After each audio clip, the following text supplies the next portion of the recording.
Okay. Okay. Well, good morning, everybody, and apologies that we are running slightly late today. The first session began a bit late, the keynote, and that panel discussion has run on just a little bit. So if you've been waiting for this session to start, we are now 10 minutes late on this one. So real apologies. But for many of you, you may well be watching this on catch up, so it makes no difference at all. We're delighted today to have Adam Watson with us, and he's going to be looking at something really important around managing your assets and risks during lockdown.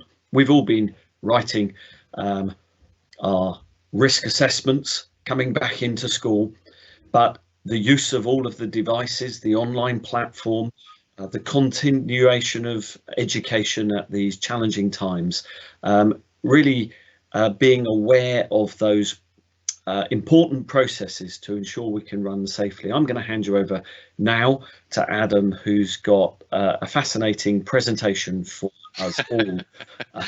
So thanks for build being... me up too much, Jonathan. Not at all. How fascinating can we make assets and risks sound? I'm not sure. Well, thanks for joining us, and we'll hand over to you. If you've got any questions, you can post them in the Q&A.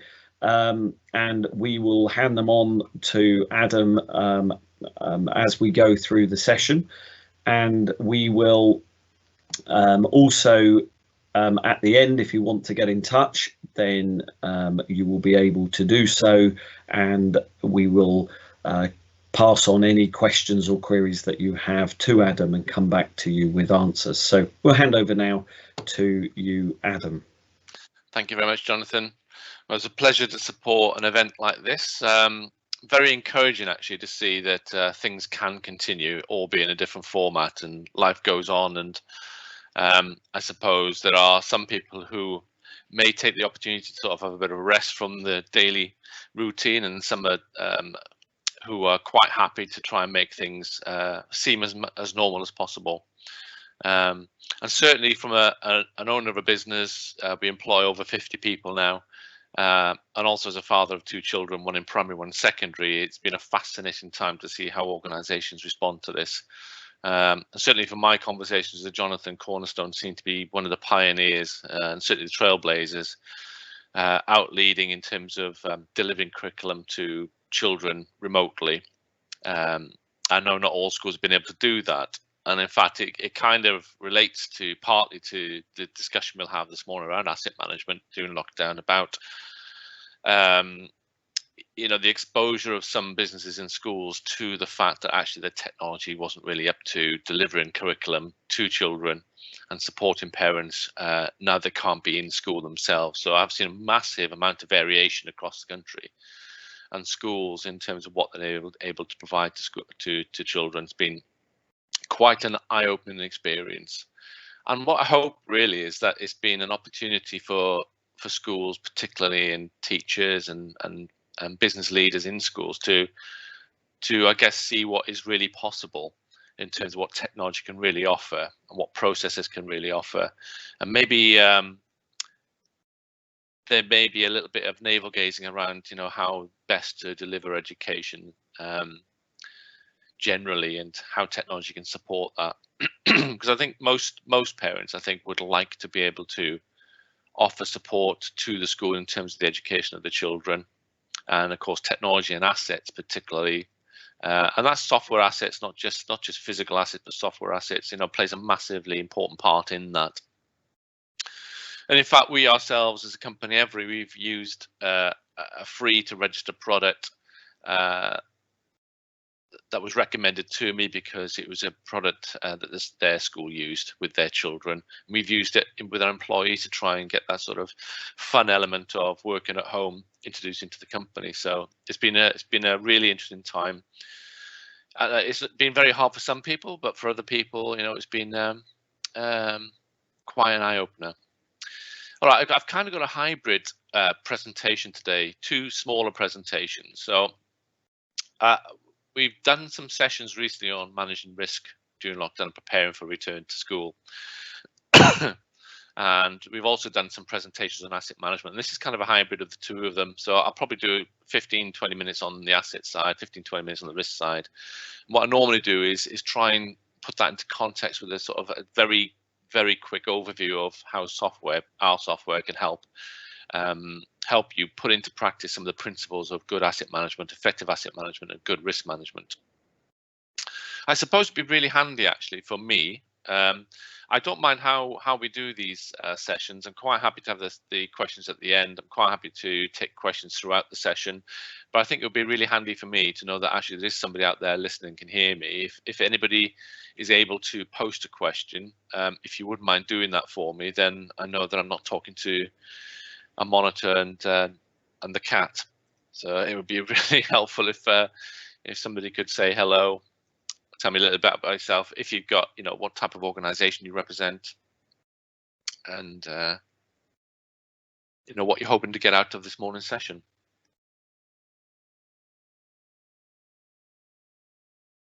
Okay.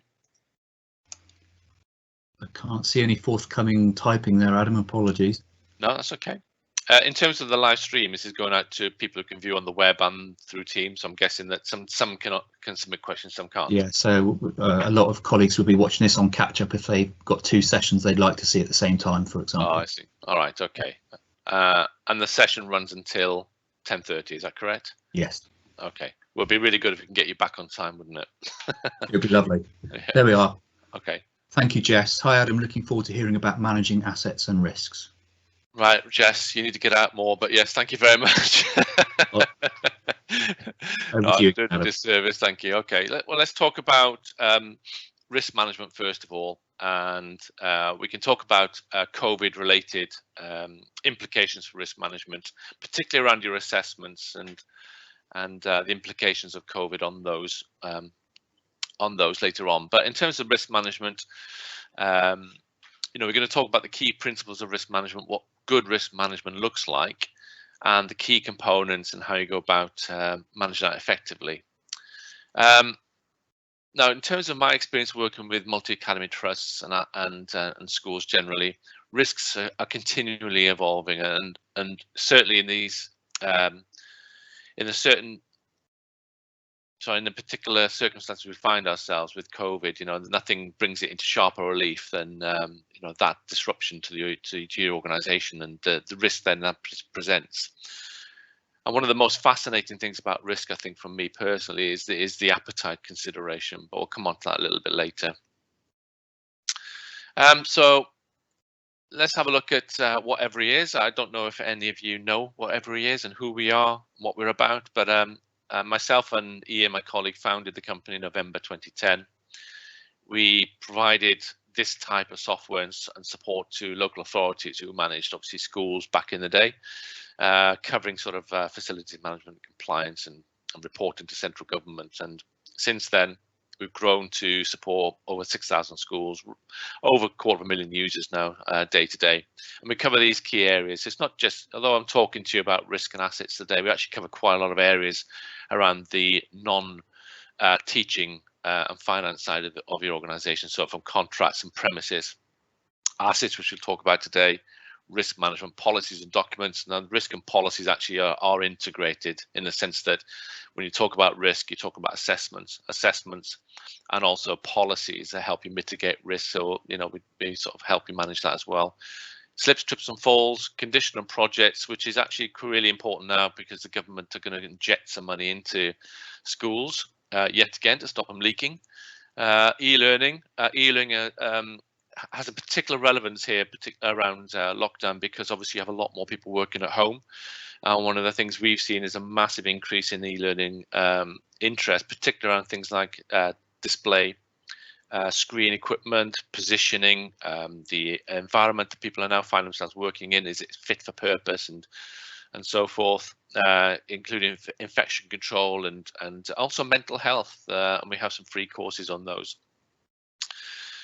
Supplier due diligence. Well, I can do 40 minutes quite comfortably on supplier due diligence, but again, that's another area where we are finding as a supplier to schools that there are certain questions and assessments and documentation that schools are asking from us to provide a not least around risk. And of course, we have a duty of care to our employees, and schools have a duty of care to their employees and the children, and trying to manage that in an effective way.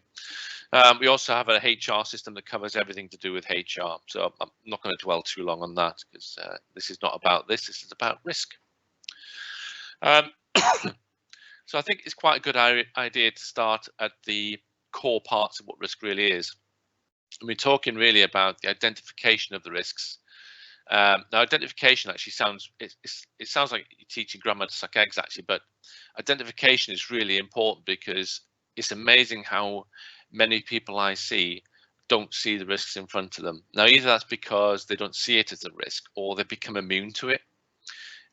You know, and a really simple example of that is my mother-in-law has forgotten what it's like to have toddlers around a house. So when we had children around, our 2 children around, and she was in the kitchen, she would leave knives close to the edge of the surfaces. She'd leave hot pans with the handle turned out, and you know, those are risks that she's forgotten about. That as a new parent, you're nervous about. So we saw those risks in the same way as when you're in a school. You know, certain people will see risk clearly, where other people don't see it.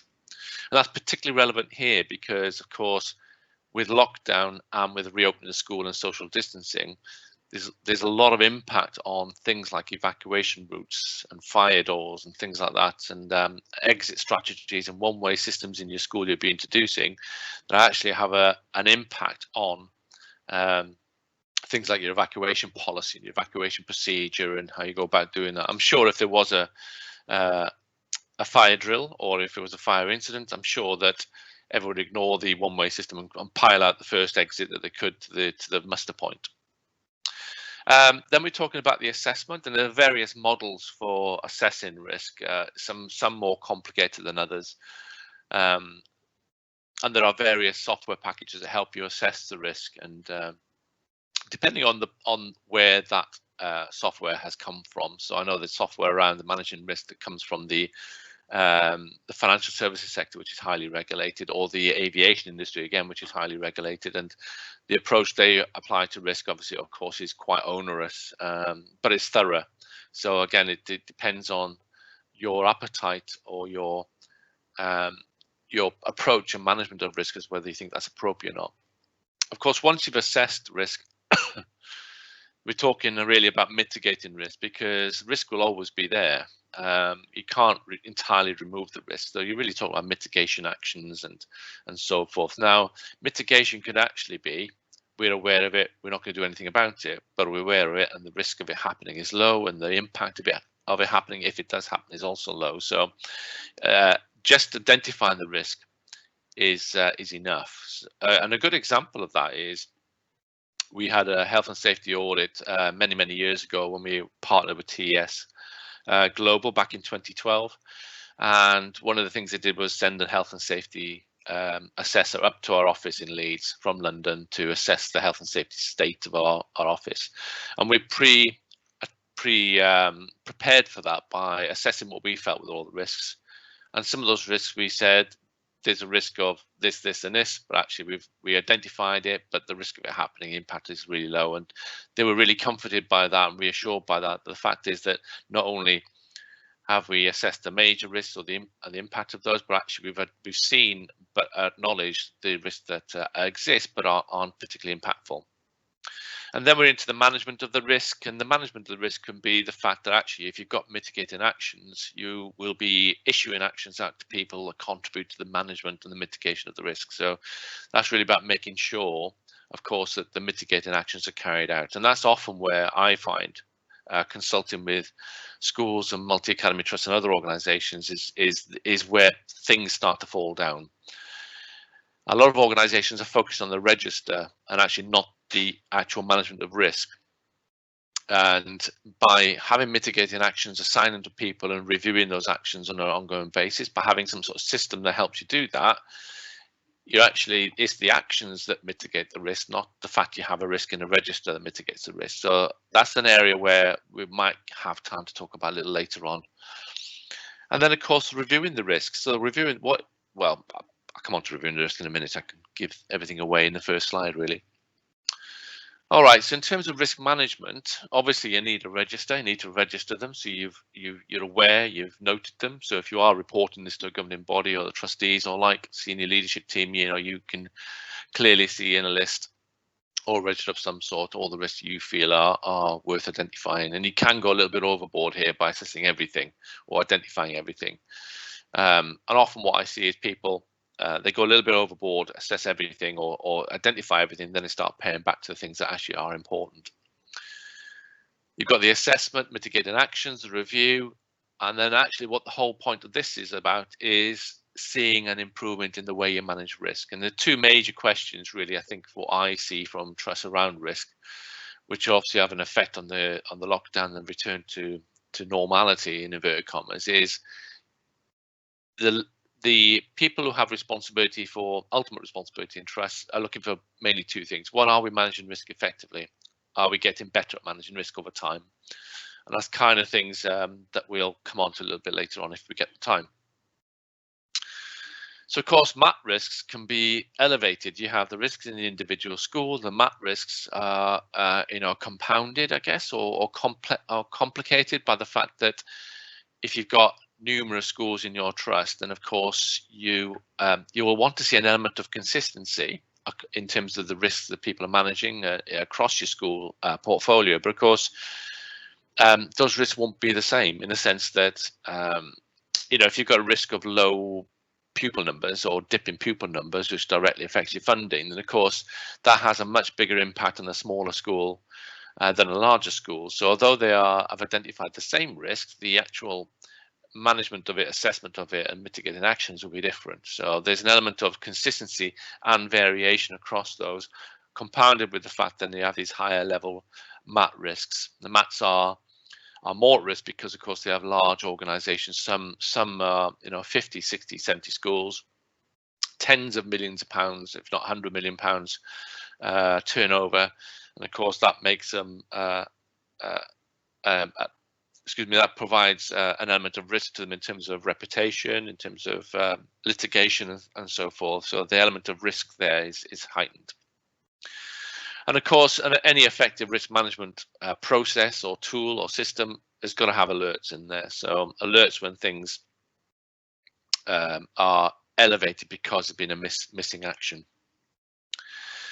Okay, so key considerations in your register, and of course you need to think about this in terms of lockdown as well. Risk types, categories, who owns them, the responses to those risks, reviewing of them, and any associated documents. So if you take our dovetail this into the asset presentation, if you think about our organization, which would be no different to yours in the sense that within a very short time we realized that we had to set up home working for 50 employees across Yorkshire and the country, and how were we going to do that. So very quickly there were risks around identifying what equipment we had. Did we have the right equipment? Did we have enough equipment? Were the environments that we were asking people to work in or people wanted to work in, were they appropriate?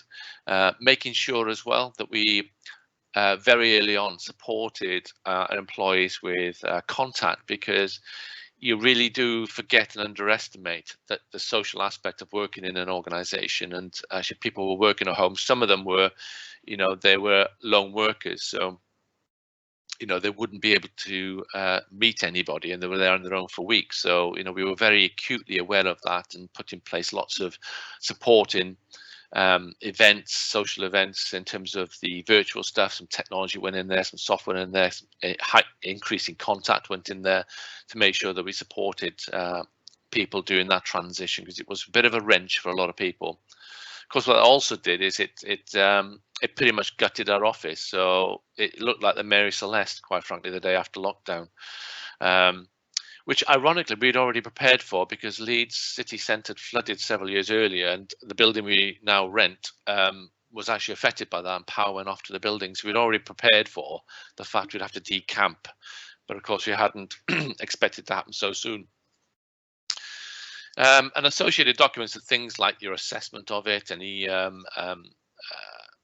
actions associated with that, any risk assessments or supporting documentation you feel helps manage that risk. Okay, so as I mentioned about the risk assessment, appetite is a fascinating area, because if you think about your own, how we apply that or how we consider that, if you think about driving on a motorway, you know, the speed limit, the legal speed limit is 70 miles an hour, but I'm sure there's a few of us that sort of drift over the top of that. There's no consequence, so you regularly start to drive at 75, 76, whatever. And then there's a flash and you get something in the post, apparently, I don't know. And then you either have to pay a fine, get points to your license, or attend a speed awareness course or the like. And then, of course, during that period, as soon as you've been flashed, you're back down to 69, 70 miles an hour, because obviously there's been a consequence to the action. And that's how it's easy to think about appetite in the context of risk. It's fascinating to see how different schools' approaches are to the gradual return to work. How many approaches we've had from schools that would like person-to-person visits from us. How many of those want risk assessments from us that we've prepared? How many don't? How many don't have any of their own? How many insist we adhere to the processes that they put in place? The variation is very, very stark, and that's largely down, I think, to appetite. And appetite is also a function of experience. So you could have, if you've had experience of something going badly, then your appetite is likely to be lower. If you've had experience of something and you responded well, then your appetite for that same risk might be higher. So it's a fascinating thing, and it's all to do with the psychology of risk. Of course, the guidance around risk, how you assess it, and what considerations you take into put in place to assess it. Then the matrix. So I've seen 3x3. The matrix really is impact and unlikelihood. I've seen 3x3, 4x4, 3x4, 5x5. And again, where maths are concerned, we do as a technology and software company support all of those. So you can have some maths where schools are doing a 3x3, some where schools inside that math are also doing a 4x4 and a 5x5. It doesn't really matter as far as we're concerned. But the key thing, I think, is ensuring you've got a before and after score. So what do you think the risk would be assessed if it was unmitigated, and what would it be if it was mitigated? Okay, so I am trying to make sure I don't run over so we'll carry on.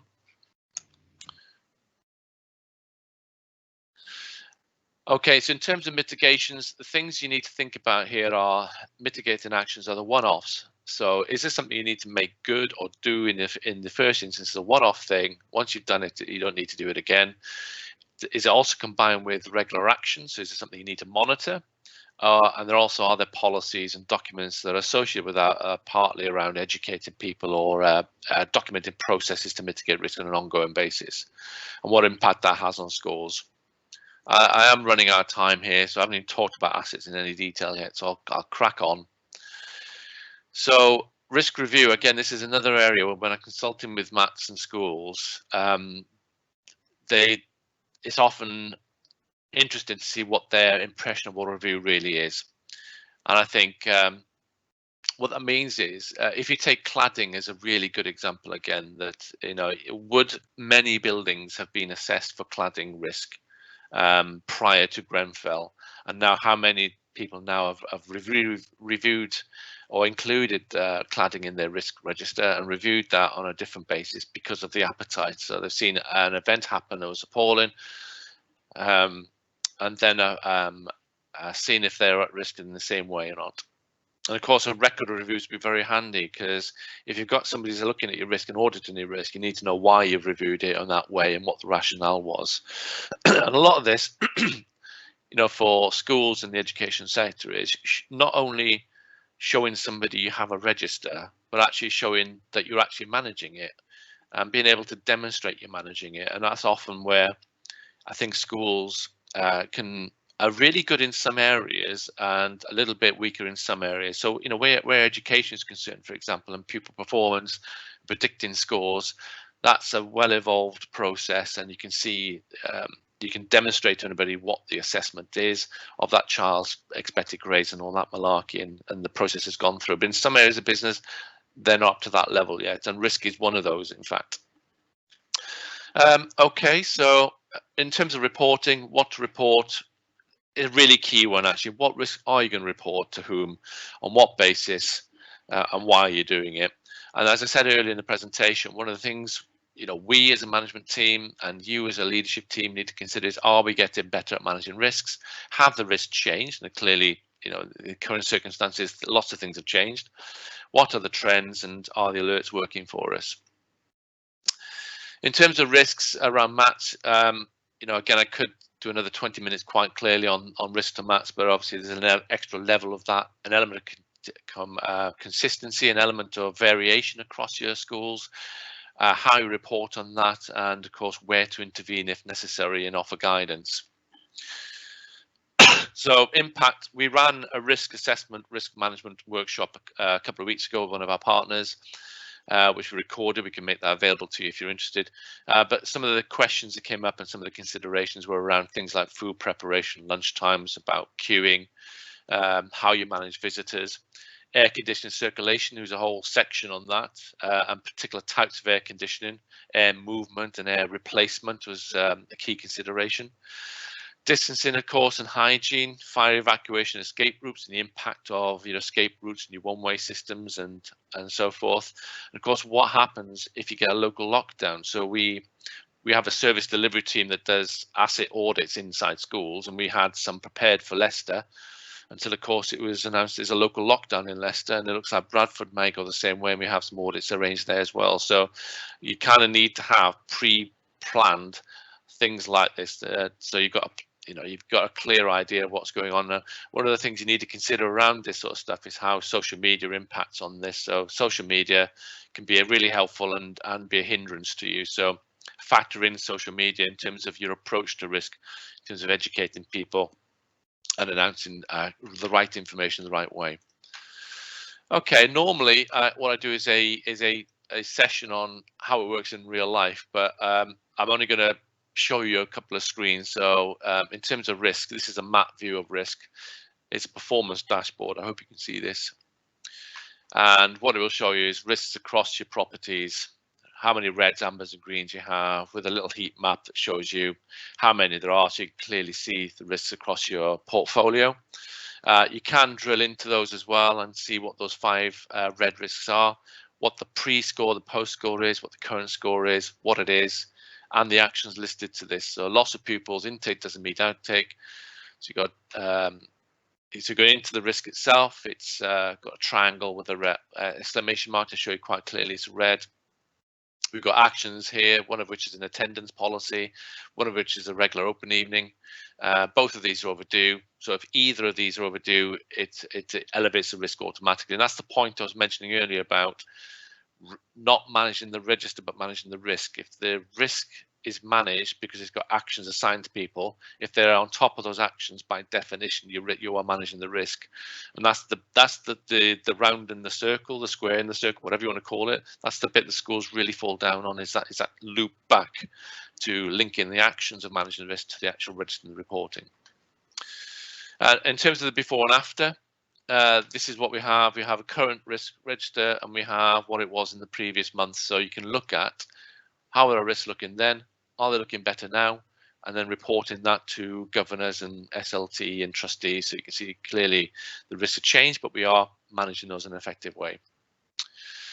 Okay, people have been submitting questions, so forth. So I do like to have an interactive session and pick up questions as we go along, but because of the time constraints and trying to bring the program back online, be on time, we'll answer those questions at a later time. All right, so let's have a look at assets briefly. Okay, again, I'll approach this in the same way as I did with risk, in the sense that I suppose it'd be really good to find out what asset management really is. And I suppose there's multiple definitions. This is quite handy. It refers to any system that monitors and maintains a value to an entity or group. The key word there is value. It's a fascinating thing. Again, when we moved offices a few years ago, of course, I as a business owner just wanted to know that the 20 chairs and desks went from there to there. But actually, it was really interesting that every employee wanted to make sure that their own chair made it to their own desk in the other office, which goes to show that what was a value to me wasn't also a value to the employee. The employee wanted to know that that stapler, that calculator went with them because it's theirs. And that generally also instigates a conversation between finance officers and site officers. So from finance officer, they often talk about assets in terms of depreciation and what appears in the balance sheet. But of course, that's only one aspect of assets. The other thing is assets that move around. So if you talk to site teams, you know, the movement of assets actually causes them a huge problem. How many chairs do they have there? How many chairs are there? How many chairs are broken? How many chairs they need to replace? The finance people aren't interested in that. The site people are. So when you talk about asset management, you really need to find out, well, who are you talking to? What does an asset mean to the various people, and decide how far you go with that. It's also a systematic process of operating, maintaining, upgrading, disposing of assets cost effectively. Of course, you are public organisations. The responsibility there is to have a cost effective way of delivering your service, which is education, in the best way possible, most effective way possible. So it's a balance in that, that's for sure. So why? Well, when I did this presentation, there was an explosion in mobile devices, but actually now what you're seeing is not only an explosion in mobile devices, but actually an explosion in remote working, which places extra demands on the infrastructure. It's been fascinating that from an assets point of view, both physical and software, a lot of people used to rely on spreadsheets for various things, or personnel files, for example, in filing cabinets in the organization's office around HR. And of course, those spreadsheets weren't available to them because they couldn't hook onto the network. Those personnel files they couldn't get to because the person who had the key to the cupboard, well, maybe he was got a key worker or a critical worker, or is on lockdown themselves, or is unable to leave the office and pass keys around. So all of a sudden, personnel files were inaccessible. And it really did shake up, I think, a lot of people as to actually, we are really ill prepared for this in terms of services resuming normal service. There are other things, of course. Let me just move that out of the way. Appropriate allocation, better procurement, warranties and replacement, but could go on ad infinitum on that. So where do you start? Well, most of people I see start with something like that, where you've got a spreadsheet. But of course, the thing about spreadsheets is it kind of mirrors people's logic in their own head, and so no two spreadsheets are the same. So you have that one, which looks like more of a financial orientated one. That one's more of an IT orientated one, so organized. And then we have this one again, which is, again, interestingly, it's got a change here. So that first of all, finance used to be careers. So that's also some of the other considerations about assets, is that actually it's not just the asset that changes, but the actual physical location that changes. Let's quickly run through this. So part of asset management obviously is recording things like movements. So obviously one of the things that we did, we already asset tagged everything in our office anyway. But of course, what was really interesting is that we hadn't tagged everything. So we know there's equipment out that we haven't tagged because either it was low value or it was new to the organization. We hadn't got around to tagging it. So, we by in no stretch of the imagination are perfect. There's always things to learn about your own processes. But there's changes to quantity, changes to location, which clearly is a big thing now, and changes to value. So how do you go about starting your asset management journey? Well, I think it's always good to start with your layout of your school, and we talk about whether it's a flat structure or a hierarchy. So the flat structure obviously is just one big building and everything goes into there, but that really doesn't help you very much, because you need to know which assets are in this room, which assets are in that floor, in that block, and so forth, because you might need to move them around en masse, and it's much easier to do that if you've got a hierarchy in your structure. Do you log all assets in each room? And do you tag everything in the room? Do you use a tag that has a barcode or a QR code on it? Our view is that you don't need to log all the assets in the room individually. So you can put in 30 chairs, 30 desks, and so forth, and also put in the individual assets where they are significant. So cameras are a good one, iPads are a good one that move around on a trolley, smart boards and things like that. And we'd always recommend barcoding it, or in fact QR coding it. QR code is much more robust than barcodes. So that's what a QR code looks like. Barcodes look like these. Barcode rather than just a number, so you can actually use a mobile device to scan them. It's much quicker. And the difference between inventory management and asset management. So people think they're doing asset management, they're really doing inventory management, and that's because they're not really using the asset data to actually manage anything. They're just doing audits, which is inventory management. And actually, what you should be doing is using that data to make decisions. So, do you have the right resources to deliver your curriculum, both software and hardware? Have you got a replacement program? And when I talk about replacement program, it's like a 5-year replacement or 3-year replacement. Some of those might be on lease, so they're kind of taken care of. But if you don't replace £12,000 of equipment next year, then that 12,000 gets rolled into the following year. So you eventually have an almost insurmountable amount of equipment to replace you can't possibly afford. So little and often is always the best way to go about that, and actually review what equipment you have. So you've always got the minimum equipment you have to deliver the curriculum.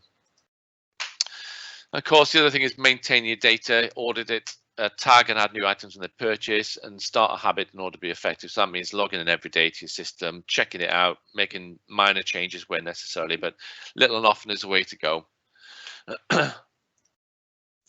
Now, where COVID's concerned, of course, you will definitely, if you've been delivering curriculum remotely, you'll have more equipment out and about. There's no doubt about that. You may not have tagged it out, so you're going to need to think about an audit prior to coming in. So what I recommend you do is email your teachers and your staff and say, right, can you just confirm what equipment you've got, serial numbers and the like, so you know when it comes back that we know where to put it back into, so which classroom to go. Obviously, you need to consider how to clean it on entry. So bring it to a certain central location, clean it before it gets distributed back out. Obviously, check the condition. Is it in the same condition they went out into the wider world? Okay, again, very, very quick whistle-stop tour of asset management and COVID and the implications of that. We do have a website with a specific page, EdTech 2020, if you want to have a look a bit closer at what we have to offer you to support you. In terms of the software, again, if you're a MAT, we have an asset view of all your assets across all your properties, all your renewals, all your depreciation, all that malarkey. And we also have an app as well that supports this. So when you're out and about, you can quickly scan a tag and view information about that. Okay, well, 5 minutes over there. I think I've done enough. I could go on, Jonathan, for another 20 minutes if you let me, but I suspect that you'll want to get some timing back on your program. Thank you, Adam. It's Graham here actually this time. So hello. Thank you so much. It was a very intriguing presentation. I know you joked at the start about how exciting risk management may be to some people, but you gave us a true insight into a very good system, very good processes for managing what we should all be, making really important parts of our daily routine. So thank you so much. There are no outstanding questions, Adam, but as we said earlier on, I'm sure there's going to be a lot of people catching up later on once they have the time to look at those sessions that they missed during the day. So thank you once again. Thank you to those online for joining this session. It's now 10 minutes before the next session starts, so time for grabbing a cup of coffee, having a comfort break, whatever you need to do. So Adam, thank you once again, and thank you to the attendees. Lovely. Thank you very much. Thank you.